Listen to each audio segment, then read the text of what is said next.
Formagi YouTube video k lia oper jo tum ny story lik kdhs k oper tai men strong hook lik k do.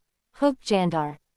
Suspenseful our curiosity si barpor hona chaye k mary vauer engage ho jn our video ko ntk decken. The golden shadow flickered in the evening light. Sunlight slipped through the tall trees, dim and fleeting. The air was thick and heavy, carrying the scent of decaying leaves. I walked along the narrow dirt path, unused and overgrown. Every step made my heart beat faster. The wind gusted, rattling the branches above. An unfamiliar sound echoed from behind me. I turned, but no one was there. Only the golden shadow darted back and forth in the last rays of the sun. My chest tightened with unease. The shadow moved closer. It seemed alive, tracking my every step. My hands were slick with sweat. The metallic, damp scent filled my nose. I felt eyes watching me from every corner. Footsteps echoed, not matching my own. I stopped moving, but the golden shadow did not. It stretched like a beam of light. And it lunged toward me with startling speed. I held my breath. Everything around me fell silent. Even the wind seemed swallowed whole. The golden light blazed in front of me, blinding my eyes.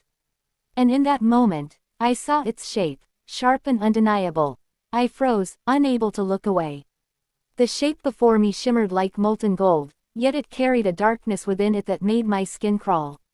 It was humanoid, yet wrong, its limbs too long, too fluid, moving with a motion no human could replicate.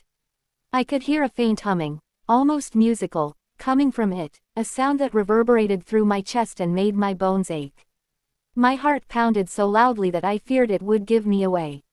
The shadow shifted, stretching toward the ground as though tasting the dirt beneath it.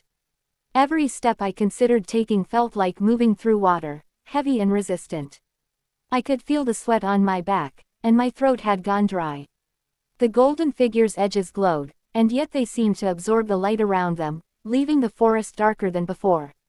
A sudden rustling from the underbrush made me jump. Leaves and branches crunched beneath something heavy, something not entirely natural. The shadow tilted its head toward the sound, and I realized it was listening, reacting with an intelligence that terrified me. I swallowed hard, trying to remember my next step, my next move. But the more I thought, the less I could act. Then, without warning, it moved closer, silently, impossibly fast. I stumbled backward, tripping over a gnarled root, scraping my knee. Pain shot through me, but I hardly noticed.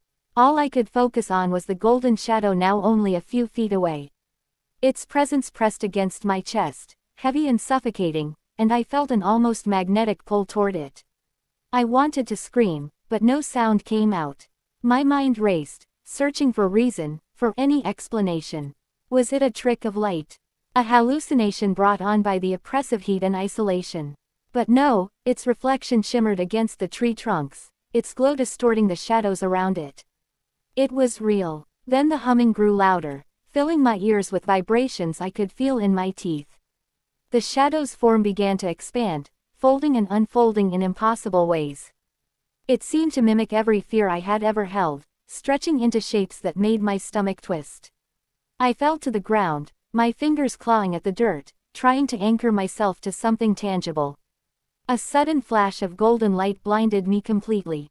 I instinctively covered my eyes, but when I looked again, the figure had moved even closer, so close that I could see something inside it. A shifting, swirling mass of darkness trapped within the golden brilliance. It pulsed, like a heartbeat, syncing with my own in a rhythm I could not escape. I tried to back away, my legs trembling, but it followed. Every movement I made, it mirrored with perfection, twisting its form to match mine exactly. I realized then that it was not just a shadow, it was me. Or rather, some warped reflection of me, made of gold and darkness intertwined. A sudden breeze passed, carrying a metallic scent that made my stomach turn. The shadow extended a limb, no, not a limb, a golden tendril that seemed